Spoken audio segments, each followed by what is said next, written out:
Hello बच्चों, आज यहाँ पर हम अर्धवार्षिक परीक्षा 2025-26 के अंतर्गत कक्षा तीसरी की विषय अंग्रेजी का पेपर हल करने वाले हैं, जिसमें समय रहेगा 2 घंटे 30 मिनट और नंबर पूरे रहेंगे 60। यहाँ पर लिखना है विद्यालय का नाम, यहाँ पर अपना अनुक्रमांक, यहाँ शब्दों में लिखना है, यहाँ दिनांक डालना है, दिन डालना है और फिर आगे बढ़ना है। यहाँ नोट में दिया है सभी प्रश्न हल करना है। यहाँ से प्रश्न चालू होते हैं। सेड, बोरो, स्टेबल, ट्री और केनल दिए गए शब्दों को चुनकर लिखे। खाली स्थान में भरना है इसको। तो यहाँ पर हो जाएगा a dog live in a kennel, dog का रहता है, केनल में horse live in, rabbit live in burrow, a monkey live in tree, a cow live in shed. तो इसे कंप्लीट कीजिए और ये सभी एक एक नंबर के प्रश्न हैं। इसके बाद में टिक द करेक्ट आंसर, सही उत्तर पर चिन्ह लगाना है। Who lives in Nehru Nagar, Nehru Nagar में कौन रहता था, एबीसीडी में से आपको जो राइट है उस पर राइट का चिन्ह लगाना है। Match the animal with their homes, जानवरों को उनको रहने के घरों से मिलान करना है। तो यहाँ मिलान कर लेते हैं। मंकी कहाँ रहता है, तो ट्री पे रहता है, काउ शेड में रहती है, स्नेक होल में रहता है, डॉग केनल में रहता है। तो इस तरह से इसे मिला लीजिए। प्रश्न 11वां है right the meaning in Hindi, Hindi में अर्थ लिखिए। ये इसका हो जाएगा। पोयम को कविता कहते हैं, स्नेक को सांप कहते हैं और डांस मतलब नाचना होता है। प्रश्न 12वां है right the spelling of their words, निम्नलिखित शब्दों के स्पेलिंग लिखिए। डेन की स्पेलिंग DEN, वन की स्पेलिंग BAN और सिंह की स्पेलिंग SHINGH हो जाएगी बच्चों।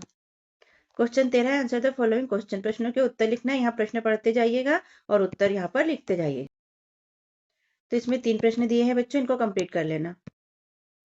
क्वेश्चन 14 है संज्ञा की परिभाषा उदाहरण सहित लिखिए। तो यहाँ पर नाउन की परिभाषा लिखना है बच्चों आपको, तो ये लिख लीजिएगा। क्वेश्चन 15 है right 2 line of the poem from your text book, अपनी पाठ्यपुस्तक से कविता की कोई 2 पंक्तियां लिखना है जो लगातार है। तो यहाँ पर कविता की 2 लाइन इंग्लिश में लिखना है बच्चों, जो लिख लेना। क्वेश्चन 16 है चिड़िया का चित्र बनाकर रंग भरिए। तो यहाँ पर चिड़िया का बढ़िया सा चित्र बना लेना बच्चों और उसमें रंग भर लेना।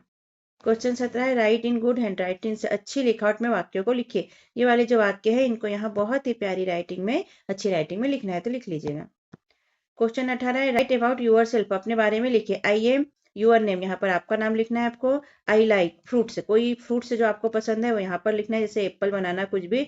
और यहाँ पर आई कैन एक्शन वर्ड, यहाँ एक्शन वर्ड आप क्या करते हो ये लिखना है। क्वेश्चन 19 से बच्चों right the names of domestic animals any 3 पालतू जानवरों के नाम लिखिए। तो पालतू जानवरों के नाम लिख लीजिए, जैसे कि काऊ, डॉग, कैट, इस तरह से। क्वेश्चन 20 है who am I, right this, मैं कौन हूँ, इसे लिखिए। तो यहाँ पर लिखना है I live in tree, A eat fruits, मैं ट्री पे रहता हूँ और फ्रूट्स खाता हूँ। तो मैं कौन हूँ, तो मैं मंकी हूँ। दूसरा है I live in A nest, I fly in the sky, में नेस्ट में रहता हूँ, फ्लाई में आसमान में उड़ता हूँ। तो यहाँ पर हम लिख लेंगे बर्ड। तीसरा है I live in A whole, तो यहाँ पर लिख लेंगे रैबिट्स।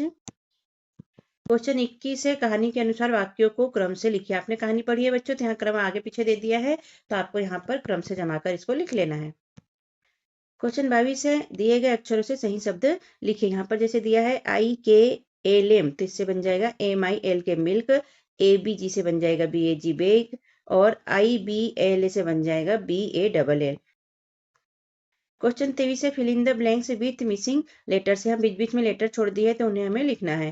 तो यहाँ पर जैसे लिख देंगे एल, तो ये हो जाएगा LION लॉयन। यहाँ D लिख देंगे तो DOG डॉग, यहाँ H लिख देंगे HORAC हॉर्स, यहाँ I लिख देंगे बच्चों TIGER, यहाँ पर लिख देंगे A, तो ये हो जाएगा GOAT गॉट। क्वेश्चन 24 है look at the clock and right the time any 5, घड़ी को देखते हुए उनके समय को लिखे। तो यहाँ देखो कितने बज रहे हैं बच्चों, 12 पे काटा है और 4 पे है, तो यहाँ 4 बज रहे हैं, तो हमने लिख दिया 4। यहाँ देखिए बच्चों 6 पे काटा है और ये थोड़ा सा ज्यादा है, तो ये 6:30 हो रहे हैं।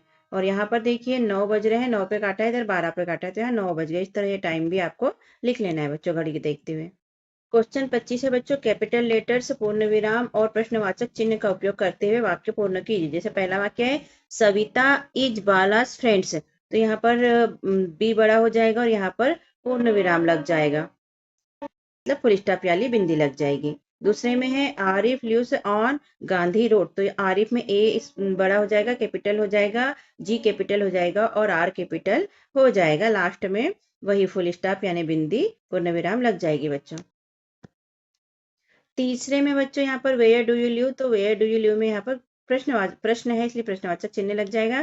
चौथा है अनिल इज 9 years old, तो यहाँ पर ए कैपिटल हो जाएगा और यहाँ पर पूर्ण विराम लग जाएगा। पांचवा, सी लाइक्स रीडिंग, तो यहाँ पर पूर्ण विराम लग जाएगा बच्चों इसके अंतर्गत। क्वेश्चन 26 है, 5 जानवरों के घरों का चित्र बनाकर उनके नाम लिखिए। तो यहाँ पर जानवरों के घरों के चित्र बनाना है बच्चों, नाम लिखना है, तो पूर्ण कर लीजिएगा। तो इस तरह हमारा इंग्लिश का पेपर बच्चों हमने संपूर्ण हल किया। मिलते हैं अगले वीडियो में, तब तक के लिए बाय बाय।